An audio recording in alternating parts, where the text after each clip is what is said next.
নমস্কার, আমি জ্যোতিষী শ্রী গৌর ভট্টাচার্য। আপনারা আশা করি ভালো আছেন সবাই।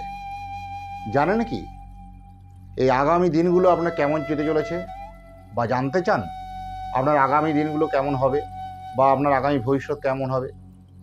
আপনি অনেক দিন ধরে আশা করে বসে আছেন, ভাগ্যের দোহাই দিয়ে, কপালের দোষ দিয়ে বারবার বসে আছেন যে আপনার কাজগুলো সাকসেস হচ্ছে না। কিন্তু কখনো কি ভেবে দেখেছেন আপনার জন্মকুণ্ডলীটাকে একবার পরীক্ষা করে, বা জন্মকুণ্ডলীটাকে একবার প্রপার অ্যানালাইসিস করে? আপনার জন্মকুণ্ডলী নিয়ে যদি জানতে চান, আপনি পাঠিয়ে দিন, দেখুন নিচে দেওয়া নাম্বারে নাম, জন্ম তারিখ, জন্ম সময়, জন্মস্থান, এই তথ্যগুলো জানানোর পরে আপনাকে পাঠিয়ে দেওয়া হবে পুরো ডিটেলস, কুষ্টি তৈরি ও কুষ্টি বিচার করে ডিটেলস আপনার অ্যাড্রেসে বাই পোস্টের মধ্যে পেয়ে যাবেন। সারা ভারতবর্ষের মানচিত্রের মধ্যে বা পৃথিবীর মানচিত্রের মধ্যে যে কোনো জায়গায় থাকুন না কেন, বাই পোস্টে অনলাইন পরিষেবা সমস্ত জায়গায় পাবেন। নমস্কার।